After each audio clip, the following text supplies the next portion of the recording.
दोस्तों, जरा ईमानदारी से अपने आप से एक सवाल पूछिए। कितनी बार आपने अपने अधूरे सपनों के लिए अपनी किस्मत, अपने बैकग्राउंड, अपने परिवार की फाइनेंशियल कंडीशन या अपनी परिस्थितियों को दोष दिया है? अगर मेरे पास पैसा होता तो मैं बिजनेस कर लेता, अगर मेरे पास अप्रोच होती तो मेरी जॉब लग जाती, अगर मुझे इंग्लिश बोलनी आती तो मैं पीछे नहीं रहता। हम सब ने कभी न कभी अपनी असफलताओं को एक चादर से ढकने की कोशिश की है, और उस चादर का नाम है एक्सक्यूज। हमें लगता है कि जो लोग इतिहास रचते हैं, जो दुनिया बदलते हैं, वो शायद किसी और ही मिट्टी के बने होते हैं। उन्हें सब कुछ आसानी से मिल जाता है।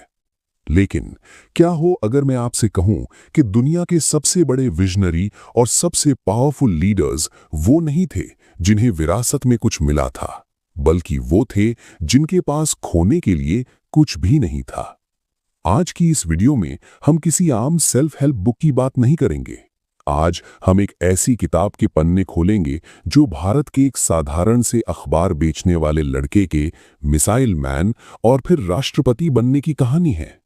डॉक्टर एपीजे अब्दुल कलाम की ऑटोबायोग्राफी, विंग्स ऑफ फायर। ज्यादातर लोग इस किताब को सिर्फ एक बायोग्राफी मानते हैं, एक महान इंसान के जीवन की कहानी।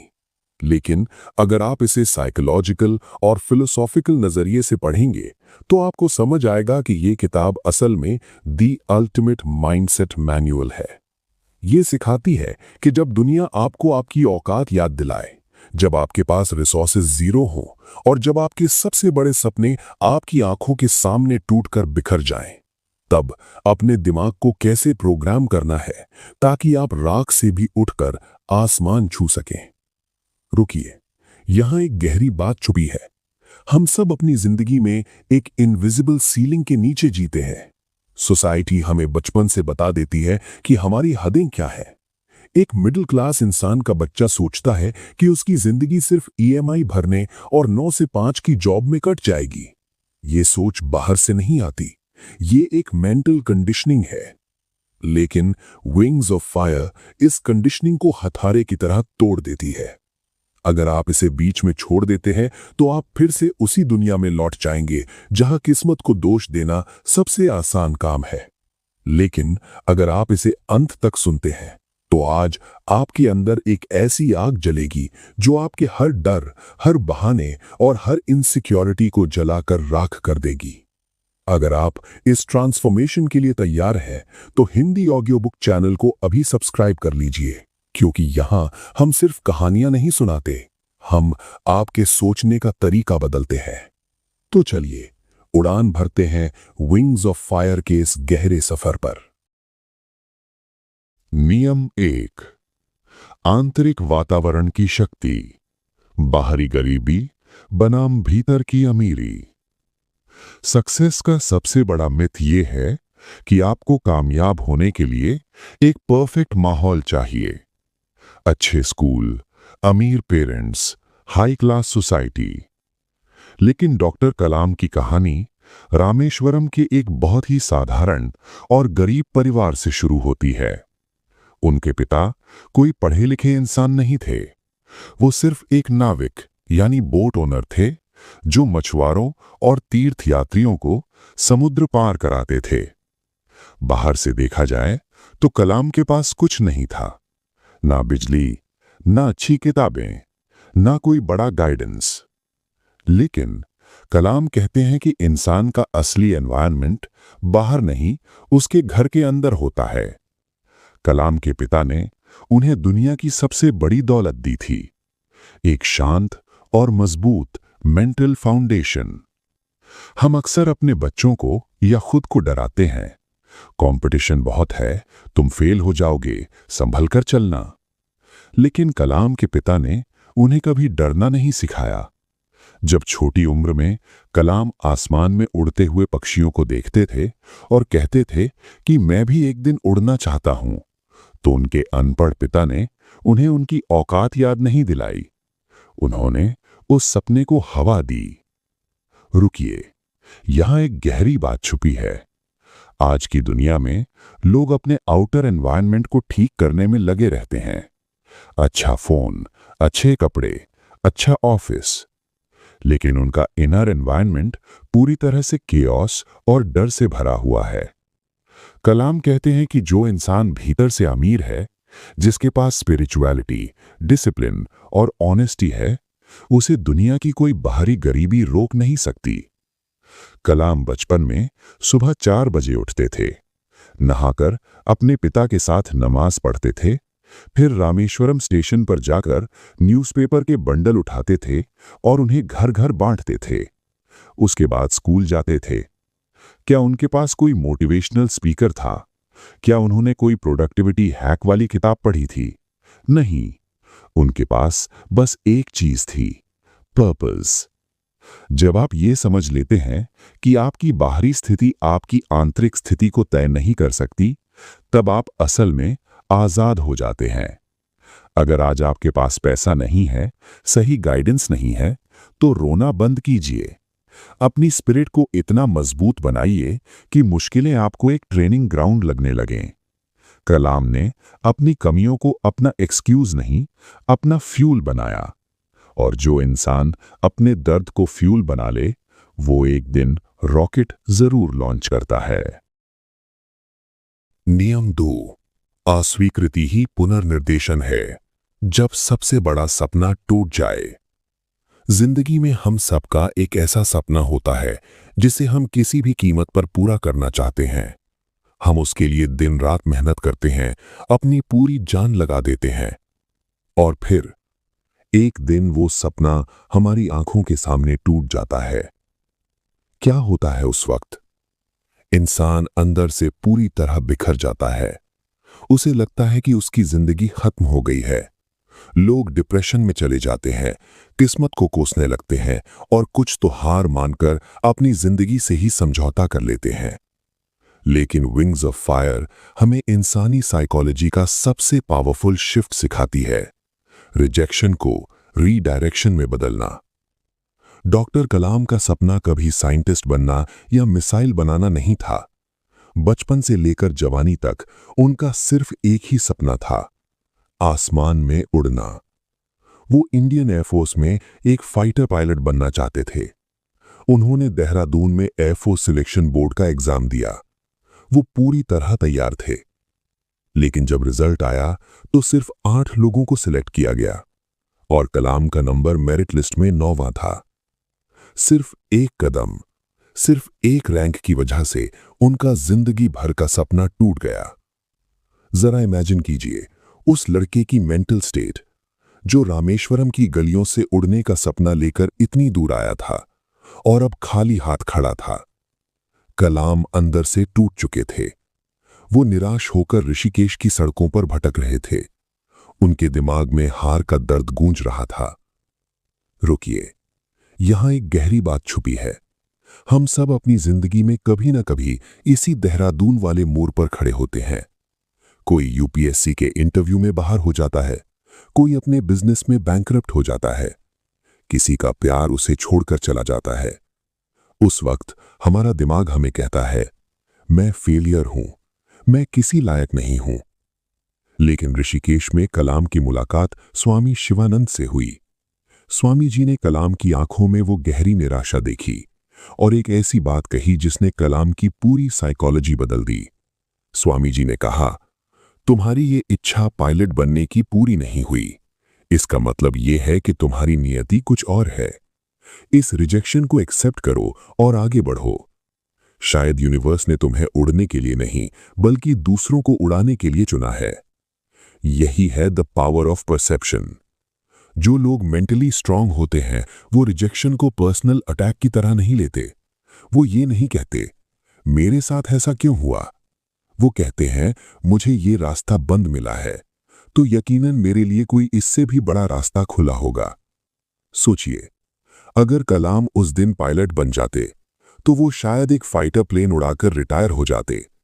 लेकिन क्योंकि वो पायलट नहीं बन पाए, इसलिए उन्होंने भारत के लिए वो मिसाइलें और वो सैटेलाइट लॉन्च व्हीकल बनाए जिसने पूरे देश को आसमान में उड़ा दिया।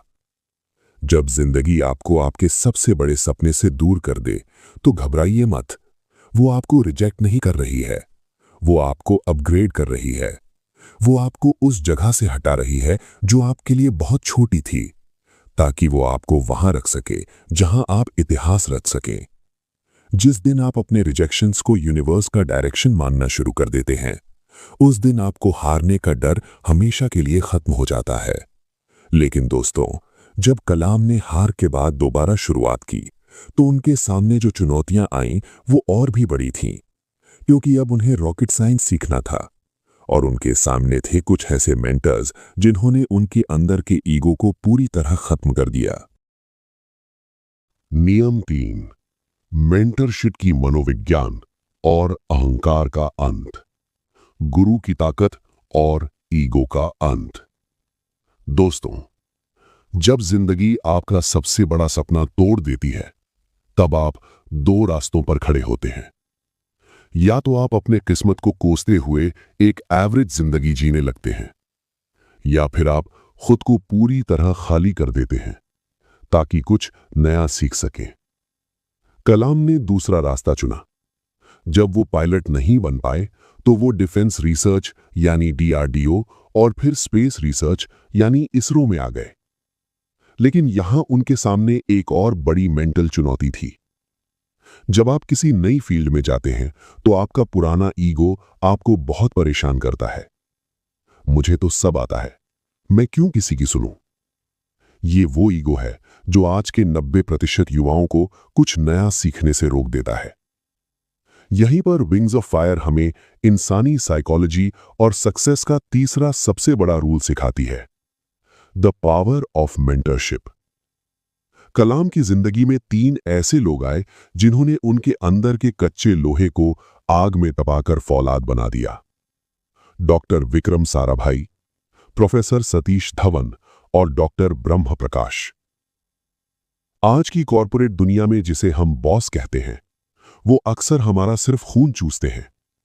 लेकिन एक गुरु या मेंटर वो होता है जो आपके अंदर की उस ताकत को देख लेता है जिसे आप खुद भी नहीं देख पाते। कलाम कहते हैं कि विक्रम साराभाई के अंदर एक अजीब सी साइकोलॉजिकल पावर थी। वो कभी किसी जूनियर को ये फील नहीं कराते थे कि वो जूनियर है। जब कलाम ने रॉकेट इंजीनियरिंग में कदम रखा, तो उन्हें बहुत सी चीजें नहीं आती थीं, लेकिन साराभाई ने उन पर अंधा भरोसा किया। रुकिए, यहां एक गहरी बात छुपी है। हम सब अपनी जिंदगी में एक ऐसे इंसान को तरसते हैं जो हमारी पीठ पर हाथ रखकर कहे, तू कर सकता है, मैं तेरे साथ खड़ा हूं। जब कोई बड़ा इंसान, कोई पावरफुल इंसान आप पर भरोसा दिखाता है, तो आपकी साइकोलॉजी पूरी तरह बदल जाती है। आपके अंदर का जो सेल्फ डाउट होता है, वो खत्म हो जाता है। आप उस इंसान के भरोसे को टूटने ना देने के लिए अपनी जान लगा देते हैं। लेकिन एक सही मेंटर सिर्फ मीठी बातें नहीं करता, वो आपके ईगो को भी कुचलता है। जब आप काम करते हैं, गलतियां करते हैं, तो वो आपको आईना दिखाता है। कलाम ने अपने मेंटर से ये सीखा कि साइंस और जिंदगी में ईगो की कोई जगह नहीं है। अगर आपका आइडिया गलत है, तो वो गलत है। आपको उसे डिफेंड नहीं करना है, आपको उसे सुधारना है। आज के वक्त में जब हम ऑफिस में कोई छोटी सी गलती करते हैं, तो हम उसे छुपाने की कोशिश करते हैं। हम दूसरों पर ब्लेम डाल देते हैं। लेकिन कलाम के मेंटर्स ने उन्हें रैडिकल अकाउंटेबिलिटी सिखाई।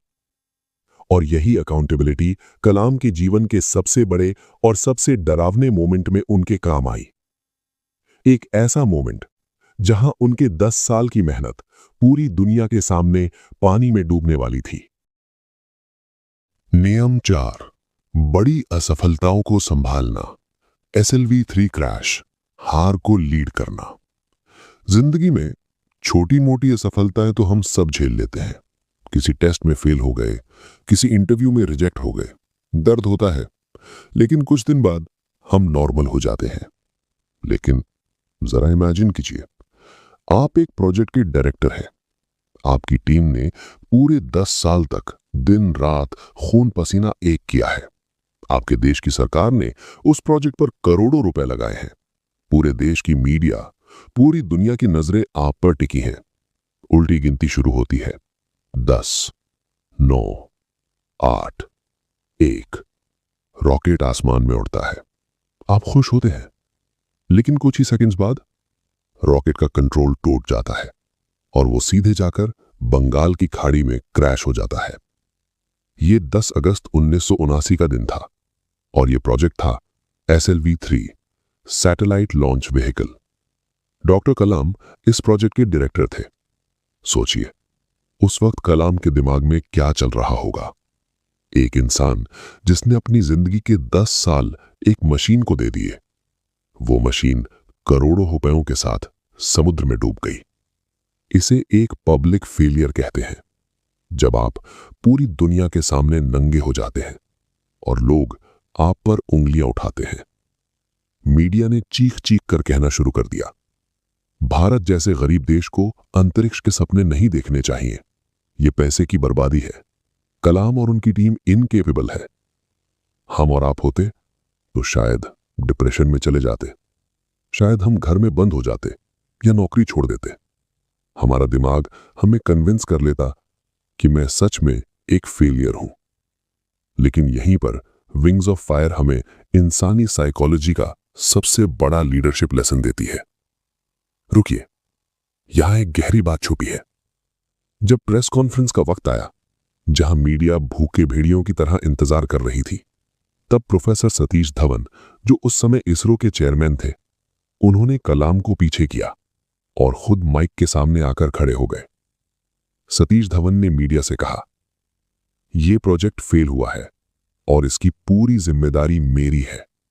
मेरी टीम ने बहुत मेहनत की है, लेकिन हमें कुछ टेक्निकल चीजों को और समझना होगा। मुझे अपनी टीम पर पूरा भरोसा है कि अगले साल हम जरूर सफल होंगे। यह सिर्फ एक स्टेटमेंट नहीं था, यह एक साइकोलॉजिकल मास्टर स्ट्रोक था।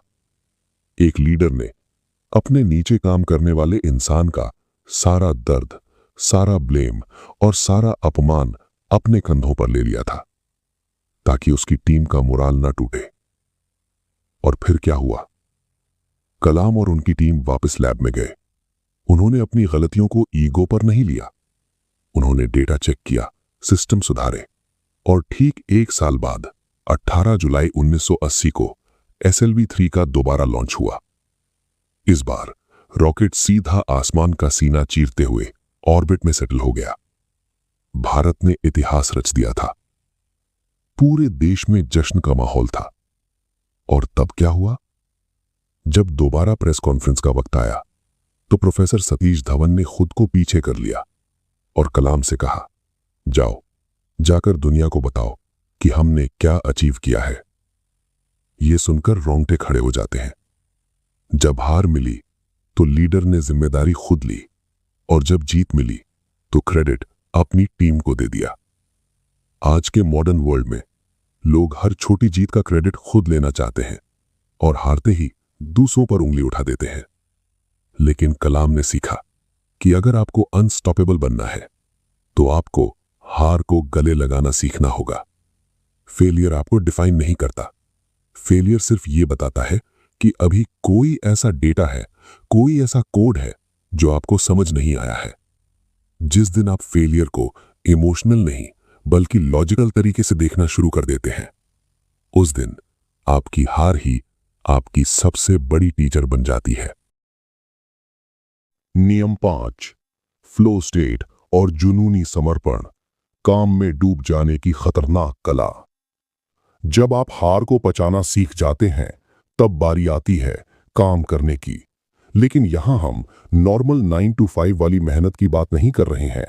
हम बात कर रहे हैं उस साइकोलॉजिकल स्टेट की जिसे मॉडर्न साइंस फ्लो स्टेट कहता है। आजकल हम हर जगह एक शब्द सुनते हैं, वर्क लाइफ बैलेंस। लोग कहते हैं 8 घंटे काम करो, वीकेंड पर चिल करो, पार्टी करो और अपनी पर्सनल लाइफ को एंजॉय करो। ये सुनने में बहुत अच्छा लगता है। एक आम जिंदगी जीने के लिए ये जरूरी की है। लेकिन विंग्स ऑफ फायर पढ़ते हुए आपको एक कड़वा सच समझ में आता है। दुनिया का इतिहास उन लोगों ने नहीं रचा जिन्होंने वर्क लाइफ बैलेंस मेंटेन किया। इतिहास उन लोगों ने रचा जो अपने काम को लेकर एक खतरनाक हद तक ऑब्सेस्ड थे। डॉक्टर कलाम ने कभी शादी नहीं की। उनके पास संडे या हॉलिडे नाम की कोई चीज नहीं होती थी। वो सुबह से लेकर रात तक सिर्फ अपने लैब्स में, अपने कंप्यूटर्स के बीच और अपने रॉकेट्स के पुर्जों के साथ रहते थे। कई बार ऐसा होता था कि वो काम करते करते वहीं लैब की फर्श पर सो जाते थे और उठते ही दोबारा काम शुरू कर देते थे। क्या वो दुखी थे? क्या वो फ्रस्ट्रेटेड थे? बिल्कुल नहीं। रुकिए, यहाँ एक गहरी बात छुपी है। हम काम करते हुए इसलिए थकते हैं क्योंकि हमारा दिमाग उस काम में नहीं होता। हमारा शरीर डेस्क पर होता है, लेकिन दिमाग फोन की नोटिफिकेशंस में, वीकेंड के प्लान्स में या किसी वेब सीरीज में फंसा होता है। हमारा फोकस बिखरा हुआ होता है और बिखरी हुई एनर्जी हमेशा इंसान को थका देती है। लेकिन जब आप फ्लो स्टेट में होते हैं, जब आपका पर्पस इतना बड़ा होता है कि आपको भूख, प्यास, समय, किसी भी चीज का होश नहीं रहता, तब आप थकते नहीं हैं। आपका दिमाग एक अलग ही फ्रीक्वेंसी पर ऑपरेट करने लगता है। कलाम कहते हैं कि जब आप किसी बड़े मिशन पर काम कर रहे होते हैं तो आपको टोटल कमिटमेंट देना पड़ता है। ये कोई ऐसी चीज नहीं है जिसे आप दिन में कुछ घंटे करके बंद कर दें। ये आपके सबकॉन्शियस माइंड में 24 घंटे चलना चाहिए। आज के युवाओं का सबसे बड़ा क्राइसिस क्या है? वो सब कुछ चाहते हैं। वो चाहते हैं कि वो बिजनेस भी खड़ा कर लें, वो चाहते हैं कि उनकी सोशल लाइफ भी बहुत कूल हो, वो हर ट्रेंडिंग शो भी देखना चाहते हैं और वो 8 घंटे की नींद भी चाहते हैं।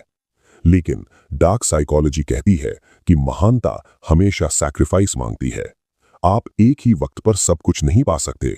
अगर आपको आसमान छूना है तो आपको जमीन की कई कंफर्टेबल चीजों को छोड़ना ही पड़ेगा। कलाम ने अपनी पर्सनल लाइफ, अपने शौक, अपना आराम, सब कुछ एक ही आग में झोंक दिया था और उस आग का नाम था भारत का स्पेस और मिसाइल प्रोग्राम। जब आप इस लेवल का ऑब्सेशन डेवलप कर लेते हैं तो डिस्ट्रैक्शंस आपके लिए मायने ही नहीं रखते। कोई आपके बारे में क्या बोल रहा है, कोई आपको जज कर रहा है, ये सब बहुत छोटी बातें लगने लगती हैं, क्योंकि आपका माइंड अब किसी इंसान से नहीं बल्कि एक मिशन से जुड़ चुका होता है। और जब कोई इंसान अपने मिशन में पूरी तरह डूब जाता है तो उसके अंदर एक ऐसी आंतरिक आग पैदा होती है जिसे दुनिया की कोई ताकत नहीं बुझा सकती। लेकिन ये आग आखिर है क्या? कलाम हमें जिंदगी का जो आखिरी और सबसे बड़ा सबक देते हैं वो आपके देखने का पूरा नजरिया ही बदल कर रख देगा। दोस्तों, डॉक्टर कलाम के इस पूरे सफर को समझने के बाद अब वक्त आ गया है उस सबसे गहरे और सबसे जरूरी सवाल का सामना करने का, जिस पर इस पूरी किताब का नाम रखा गया है विंग्स ऑफ फायर, यानी अग्नि की उड़ान। आखिर ये आग क्या है? डॉक्टर कलाम अपनी किताब में एक बहुत ही पावरफुल और स्पिरिचुअल बात लिखते हैं। वो कहते हैं, हम सब इस दुनिया में अपने भीतर एक डिवाइन फायर यानी एक ईश्वरीय आग लेकर पैदा होते हैं। हमारा एकमात्र कर्तव्य ये है कि हम अपनी मेहनत, अपने पुरुषार्थ और अपने विजन से इस आग को पंख दें ताकि इसकी रोशनी से पूरी दुनिया रोशन हो सके। जरा एक पल के लिए रुकिए और अपने अंदर झांक कर देखिए, क्या आपके अंदर वो आग अब भी जल रही है, या फिर दुनिया के तानों, असफलताओं के डर और प्रैक्टिकल बनने की होड़ में वो आग कहीं बुझ गई है? हमारे भारतीय मिडिल क्लास परिवारों में बचपन से हमें एक सेफ और डरी हुई सोच के साथ बड़ा किया जाता है। हमें एक कहावत सिखाई जाती है, जितनी चादर हो उतने ही पैर पसारो। बाहर से सुनने में ये बहुत समझदारी की बात लगती है, लेकिन अगर आप इसे साइकोलॉजिकल नजरिए से देखें तो ये कोई सीख नहीं है, ये एक मेंटल पिंजरा है। ये वो प्रोग्रामिंग है जो आपको आपकी औकात में रहना सिखाती है। ये कहावत आपसे कहती है कि अगर तुम्हारे पिता गरीब हैं तो तुम भी गरीब ही रहोगे। अगर तुम्हारे पास सोर्सेज नहीं हैं तो तुम बड़े सपने मत देखो। लेकिन डॉक्टर एपीजे अब्दुल कलाम की पूरी जिंदगी इस एक कहावत के मुंह पर सबसे बड़ा तमाचा है। अगर कलाम ने अपनी चादर देखकर पैर पसारे होते तो वो जिंदगी भर रामेश्वरम की गलियों में अखबार बांटते रह जाते। उनके पास तो चादर थी ही नहीं, लेकिन उन्होंने पैर सिकोड़ने के बजाय अपनी मेहनत की आग से एक नई चादर बुनना शुरू किया। रुकिए, यहां एक गहरी बात छुपी है। हम सब किसी न किसी विक्टिम माइंडसेट के शिकार हैं। हम अपनी असफलताओं को एक बहुत ही खूबसूरत कहानी में लपेटकर दुनिया को सुनाते हैं। मेरे पास पैसे नहीं थे, इसलिए मैं वो कोर्स नहीं कर पाया। मेरे परिवार ने मुझे सपोर्ट नहीं किया, मुझे कोई गाइड करने वाला नहीं था। लेकिन डॉक्टर कलाम कहते हैं कि जब तक तुम अपनी असफलताओं का दोष बाहर की दुनिया पर डालते रहोगे, तब तक तुम अपनी जिंदगी के सबसे कमजोर इंसान बने रहोगे। तुम्हारे हालात तुम्हारी कहानी का सिर्फ स्टार्टिंग पॉइंट है, वो तुम्हारा एंड पॉइंट नहीं है। जब आप विंग्स ऑफ फायर पढ़ते हैं तो आपको एहसास होता है कि कलाम ने कभी अपनी गरीबी को, अपने अकेलेपन को या अपनी रिजेक्शंस को अपना एक्सक्यूज नहीं बनाया। उन्होंने उस दर्द को अपना फ्यूल बना लिया। इंसानी दिमाग की सबसे बड़ी ट्रेजेडी ये है कि हम अपनी कमजोरियों से इतना प्यार करने लगते हैं कि हम अपनी ताकत को भूल जाते हैं। हम खुद को एक बेचारा इंसान मानने लगते हैं। लेकिन जिस दिन आप ये डिसाइड कर लेते हैं कि चाहे मेरे पास कुछ हो या ना हो, चाहे मुझे कोई सपोर्ट करे या ना करे, मैं अपने हिस्से की लड़ाई खुद लड़ूंगा, उस दिन यूनिवर्स आपके लिए रास्ते खोलना शुरू कर देता है। आपके अंदर जो आग है, उसे किसी मोटिवेशनल वीडियो की जरूरत नहीं है, उसे जरूरत है एक पर्पस की। डॉक्टर कलाम का पर्पस सिर्फ साइंटिस्ट बनना नहीं था, उनका पर्पस था एक गुलाम और कमजोर भारत को एक पावरफुल और सेल्फ डिपेंडेंट देश बनाना। उनका वाई इतना बड़ा था कि उन्हें कभी एक्सक्यूज बनाने का वक्त ही नहीं मिला। जब आपका गोल आपकी अपनी ईगो, आपकी अपनी भूख और आपके अपने आराम से बड़ा हो जाता है, तब आप एक इंसान से बदलकर एक फोर्स ऑफ नेचर बन जाते हैं। तब आप काम इसलिए नहीं करते कि आपको पैसा कमाना है या नाम कमाना है। तब आप काम इसलिए करते हैं क्योंकि उस काम के बिना आपकी सांसें रुकने लगती हैं। यही है वो डिवाइन फायर। दोस्तों, रामेश्वरम के एक छोटे से गांव से उठी वो चिंगारी जिसने भारत के राष्ट्रपति भवन तक का सफर तय किया। विंग्स ऑफ फायर सिर्फ एक इंसान की बायोग्राफी नहीं है, ये हर उस इंसान के लिए एक सर्वाइवल मैनुअल है जो इस दुनिया की भीड़ में कहीं खो गया है। इस किताब के इन गहरे पन्नों से गुजरने के बाद आज एक बात पूरी तरह साफ हो जानी चाहिए। अगर आज आप अपनी जिंदगी में पीछे हैं तो इसका कारण आपकी किस्मत नहीं है, इसका कारण यह है कि आपने अपनी लिमिट्स को सच मान लिया है। हमने इस सफर में सीखा कि सबसे जरूरी आपका बाहरी माहौल नहीं, आपका इनर एनवायरनमेंट है। अगर आप भीतर से अमीर हैं तो बाहर की गरीबी आपको नहीं रोक सकती। हमने सीखा कि जब आपका सबसे बड़ा सपना टूट जाए तो वो रिजेक्शन नहीं, रीडायरेक्शन होता है। प्रकृति आपको कुछ बड़े के लिए तैयार कर रही होती है। हमने देखा कि एक लीडर कैसे असफलता की जिम्मेदारी खुद लेता है और अपनी टीम को आगे बढ़ाता है। और सबसे जरूरी, हमने उस फ्लो स्टेट और टोटल कमिटमेंट को समझा जहां इंसान अपने काम में इस कदर डूब जाता है कि दुनिया की कोई डिस्ट्रैक्शन उसे छू नहीं पाती। आज का ये वीडियो खत्म होने वाला है। इसके बाद आप शायद कोई और वीडियो देखेंगे, शायद फोन स्क्रॉल करेंगे या शायद वापस अपनी उसी नॉर्मल प्रेडिक्टेबल जिंदगी में लौट जाएंगे। लेकिन रुकिए, कल सुबह जब आपका अलार्म बजेगा, उस पल में आपके सामने दो रास्ते होंगे। पहला रास्ता, आप स्नूज बटन दबाएंगे। आप खुद से कहेंगे, आज मौसम बहुत ठंडा है, मैं थक गया हूं, कल से पक्का शुरू करूंगा। और आप फिर से उसी विक्टिम माइंडसेट की चादर ओढ़कर सो जाएंगे। दूसरा रास्ता, आप अपनी आंखें खोलेंगे। आप अपने उस टूटे हुए सपने को, अपनी उस खाली जेब को और लोगों के उन तानों को याद करेंगे जिन्होंने आपको आपकी औकात याद दिलाई थी।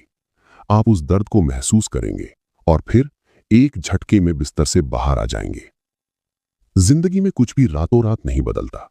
कलाम साहब रातों रात मिसाइल मैन नहीं बने थे। ये सालों की तपस्या, अंधेरी रातों की मेहनत और अनगिनत बार टूटकर फिर से खड़े होने का नतीजा था। ये दुनिया बहुत बेरहम है दोस्तों। ये उन लोगों को कभी याद नहीं रखती जो हालातों का रोना रोते हैं। ये दुनिया सिर्फ उन्हें याद रखती है जो हालातों का सीना चीरकर अपना रास्ता खुद बनाते हैं। अब चॉइस पूरी तरह से आपके हाथ में है। क्या आप अपनी जिंदगी उन बहानों के सहारे बिताना चाहते हैं कि मेरे पास ये नहीं था इसलिए मैं वो नहीं कर पाया, या फिर आप आज से, अभी से अपने अंदर की उस ईश्वरीय आग को वो पंख देना चाहते हैं जो आपको आसमान की उन ऊंचाइयों तक ले जाए जहां पहुंचने का सपना आपने बचपन में देखा था। अपने एक्सक्यूजेस को आज ही जलाकर राख कर दीजिए, क्योंकि जो इंसान अपने बहानों को मार देता है उसे फिर दुनिया की कोई ताकत नहीं मार सकती। अगर इस वीडियो ने आपके अंदर की उस सोई हुई आग को फिर से जगा दिया है, अगर आज आपको महसूस हुआ है कि आपकी पोटेंशियल वो नहीं है जो आप जी रहे हैं, तो Hindi audio book hub channel को अभी सब्सक्राइब कर लीजिए, क्योंकि यहाँ हम सिर्फ किताबें नहीं सुनाते, हम आपके अंदर के उस योद्धा को जगाते हैं जो दुनिया जीतने के लिए पैदा हुआ है। वीडियो को लाइक करें और कमेंट्स में पूरे भरोसे के साथ लिखें, I will give wings to my fire, यानी मैं अपनी आग को पंख दूंगा, ताकि आपका सबकॉन्शियस माइंड आज ही इस नए सच को अपना ले।